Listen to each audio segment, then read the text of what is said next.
Il y a 7 actions à faire pour bien référencer un clip sur YouTube. Ces 7 actions, si tu les fais, tu es certain que l'algorithme te voit et comprend ce que tu fais. Petit rappel rapide, l'algorithme, c'est pas un humain. Lorsque toi, tu vois un clip avec des couleurs, de la musique, une ambiance, lui, tout ce qu'il voit, c'est des lignes de code. Donc si tu communiques pas sur le même langage avec lui, à savoir avec ces 7 clés de référencement, l'algorithme ne comprend pas ce que tu fais, donc ne relaie pas ce que tu fais, donc ne te permet pas d'avoir un impact en termes de visibilité qui défie l'entendement et auquel tout artiste aspire quand il sort un clip. Donc, on va voir aujourd'hui les 7 clés pour bien référencer un clip. Mais avant de te les donner, rappelle-toi que tu as un petit lien en description de cette vidéo pour intégrer, si tu le souhaites, mon programme de formation YouTube Booster 3.0. On est actuellement sur une offre de lancement. Donc la formation sera disponible officiellement avec un lancement officiel en septembre prochain. Mais pour l'instant, tu peux faire partie des 100 premiers inscrits en rejoignant la formation en qualité de bêta-testeur. Je t'explique tout sur le lien en description, mais ça peut te permettre d'obtenir la formation pour 1/10 du prix. En gros, pour moins de 100 balles, tu as une formation qui va valoir à peu près 1000 balles. Donc, c'est pas inintéressant. Je ferme la parenthèse et je te donne maintenant les 7 clés de référencement. Donc, j'ai pris quelques notes et on va voir en détail tout ça. Le premier point, c'est le nom du fichier. Ça démarre là. Et c'est là que 99% des gens se plantent. Parce que quand tu uploads un clip qui s'appelle ResPA Data 182243 bidule, l'algorithme, quand il vient sur la page qui scanne les informations, c'est une information qui scanne en premier. Donc la première chose à faire, c'est renommer ton fichier. Si tu t'appelles, je sais pas moi, Jon Stewart et que le titre il s'appelle La vie est belle et que, je sais pas moi, que c'est du reggae, tu vas taper Jon Stewart, La vie est belle, clip officiel, reggae. Rien que ça, déjà, renommer le nom du fichier, ça va te faire des bons en termes de référencement. Alors la petite astuce aussi, c'est que quand tu vas faire ton upload, fais-le toujours en privé. D'accord ? Upload toujours en privé. Parce que dès lors que tu uploads en public ou en non répertorié, le travail de lecture de référencement de l'algorithme, il commence. Et si tu n'as pas bien optimisé tous les leviers qu'on va voir dans la suite de cette vidéo, tu vas commencer avec un mauvais point. Donc première clé de référencement, on upload en privé en renommant le fichier avec un nom cohérent par rapport aux mots-clés sur lesquels on veut se référencer. Moi, ce que j'aime bien mettre, c'est le nom de l'artiste, le titre du morceau, clip officiel, ça peut aider, et éventuellement le genre musical. Deuxième point, on va travailler les sous-titres. Alors oui, si tu me vois baisser les yeux, c'est parce que je regarde mon écran et je n'aime pas les vidéos montées, donc il n'y aura pas de montage. Donc voilà, j'espère que ça ne te gênera pas trop.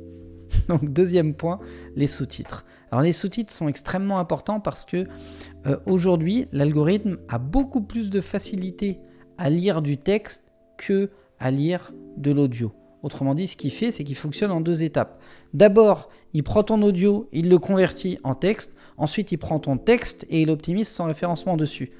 Donc, si jamais il le convertit mal et qu'au lieu de dire, je sais pas moi, la vie est belle, il comprend la Bible est belle, tu te doutes bien que ton travail de référencement va être moins bien fait. Donc, tu lui donnes les sous-titres. Ça, c'est le premier point, pour qu'il optimise ton référencement. Parce que oui, tu as des fois des fans, ils sont comme ça, on est tous un peu pareil. Au lieu de taper le titre du morceau, tu vas taper ce que tu entends dans le refrain. Bon, voilà, c'est très typique, mais on le fait tous. Eh bien, si ton morceau, il s'appelle pas exactement ce que tu dis dans le refrain, les gens, ils auront du mal à te trouver, surtout si l'algo, il a mal converti ce que tu dis en chanson. D'accord ? Donc les sous-titres servent à ça.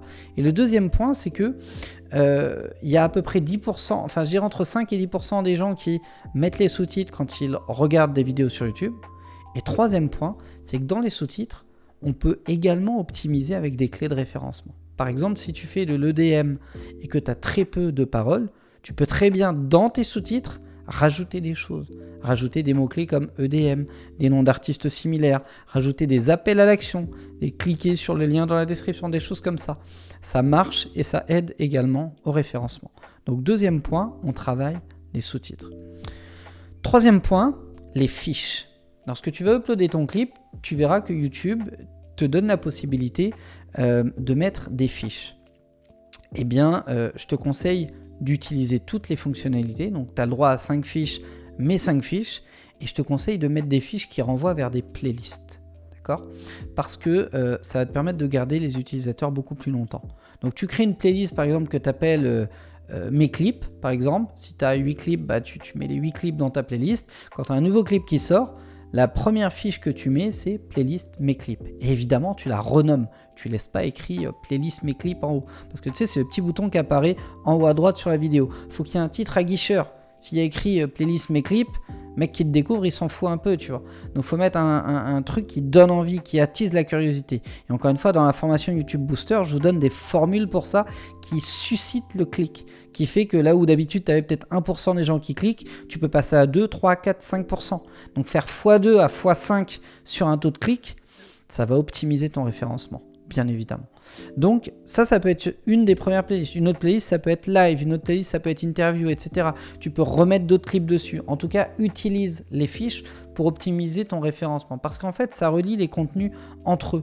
Tu vas avoir des playlists qui vont t'amener du trafic vers d'autres clips ou des clips qui vont t'amener du trafic vers d'autres clips. Donc c'est pas inintéressant. Alors dans les fiches, j'inclus également, sur le troisième point de référencement qu'on a là, mais les écrans de fin. Les écrans de fin, c'est très puissant pour optimiser le référencement, surtout en retargeting, c'est-à-dire en reciblant des gens qui sont déjà fans de ce que tu fais. Je te donne un exemple. Si tu as une chaîne YouTube d'un artiste qui a déjà un peu roulé sa bosse, qui a sorti, 10 clips, une dizaine de vidéos live, des vidéos making-of, bref, il a une cinquantaine de contenus sur sa chaîne YouTube. Et que tu regardes les stats et puis tu vois que, il fait peut-être encore, 10 000 vues par jour, sur l'ensemble de ces 50 vidéos. Toi, tu sors un clip la semaine prochaine. Eh bien, tu serais bien con de ne pas utiliser tout ce trafic. Les écrans de fin, ça peut te servir à ça. Tu mets un écran de fin qui est très incitatif, qui renvoie vers ce clip. Donc ça, tu peux le prévoir. Tu peux demander à ton réel vidéo de te dire, voilà, sur la fin du clip, par exemple, sur les 10 dernières secondes, 15 dernières secondes, je vais avoir un écran où il y a une flèche qui renvoie vers un espace en bas à droite sur lequel je mettrai un écran de fin et je vois un message qui dit découvrez mon dernier clip ou allez regarder ça ou vous devriez aller voir ça ou vous seriez fou de pas regarder ça, bref, peu importe. Si tu prends l'habitude de mettre cet écran de fin sur toutes tes vidéos, le jour où tu as un clip qui sort, tu n'as plus qu'à remplacer l'écran de fin. Donc t'imagines 50 vidéos qui en moyenne font 10 000 vues par jour sans que tu aies rien à faire. Et à chaque fois, ces vidéos se terminent par « Va voir ce clip, c'est mon dernier projet ». Le jour où tu sors ton clip, tu te fais cadeau de 10 000 vues par jour d'office. Ça aide. Et encore une fois, ça aide en plus au référencement. Donc ça, c'est très important. Donc troisième point, les fiches et les écrans de fin à travailler. Le quatrième point, ça va être la miniature. Alors, je ne vais pas te faire un cours complet sur comment créer une miniature qui suscite du clic, qui attire, etc. etc. Ça, c'est prévu dans YouTube Booster. Tu as un lien en description, ne l'oublie pas. Mais la miniature, c'est probablement l'élément le plus important pour susciter des clics sur un clip. Parce que c'est difficile de modifier le titre. On peut évidemment, on va le voir juste après, mais c'est difficile. Par contre, la miniature, elle peut être très incitative. Donc il faut absolument la travailler et plus ta miniature va donner envie de cliquer, plus ton click rate va exploser, donc le taux de clic par impression, et plus YouTube va te recommander à davantage de monde. Cinquième point, ça va être le titre de la vidéo. Donc je l'ai dit juste avant, c'est pas évident sur un clip, néanmoins il y a quelques trucs. Je vais te donner une astuce, là comme ça. Il y en a d'autres dans YouTube Booster, mais je t'en donne une, juste pour te montrer à quel point tu peux travailler sur le titre. Rien ne t'empêche sur les 2-3 jours qui suivent la sortie de ton clip et pendant quelques jours de mettre un titre du genre, je sais pas si tu t'appelles Gims pour l'exemple, nouveau clip de Gims déjà out. Tu mets rien que ça avec une miniature qui va dans la continuité de ton titre. Si tu as déjà entendu parler de Gims une fois dans ta vie et que tu vois la miniature passer devant avec ce titre-là, rien que par curiosité, rien que pour ça, même si t'aimes pas, que t'écoutes pas, rien que par curiosité, tu vas te dire mais qu'est-ce qu'il y a dans ce nouveau clip pour qu'il soit déjà out? Et puis ça veut dire quoi out pour un clip? Parce que pour un concert je comprends, mais pour un clip je comprends pas. C'est quoi le délire? Et les gens vont cliquer par curiosité. Et ce taux de clic là, extrêmement élevé, va te permettre de te répandre davantage. Et après, évidemment, tu remodifies ton titre quelques jours plus tard. Donc, il y a des petits coups comme ça à faire qui peuvent vraiment, vraiment aider à optimiser ton référencement et ta mise en avant et la mise en avant de ton clip. 6e point, la description. Là aussi, je ne vais pas te faire un cours complet, mais ce qu'il faut retenir dans la description, c'est que y a, les 2 premières lignes de description sont les plus visibles sur YouTube.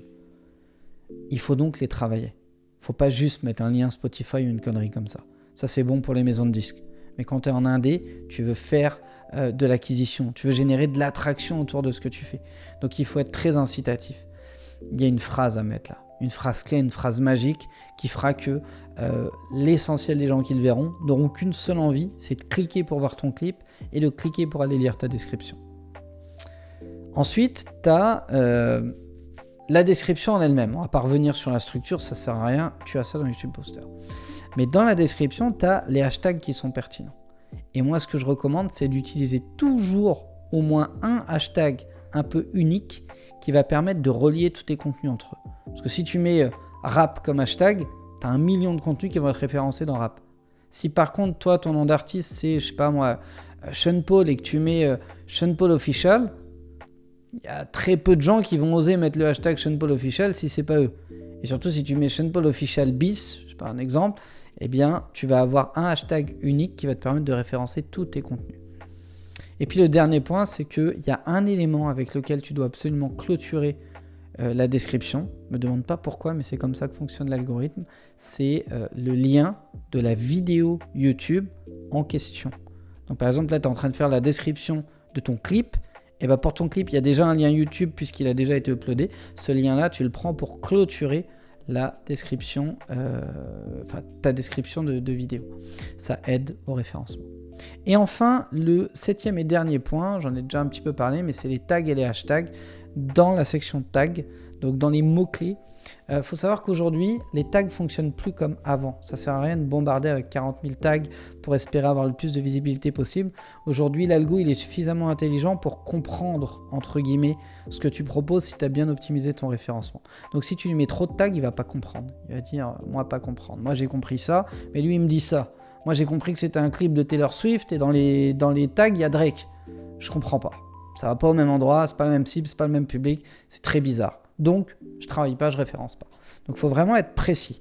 Idéalement, dans les tags, tu vas remettre le nom de l'artiste, sous plusieurs orthographes si tu penses que les gens peuvent se tromper, le titre du morceau, et 1 ou 2 tags très spécifiques à l'artiste ou à l'univers musical pour être certain que ça ne parte pas dans tous les sens.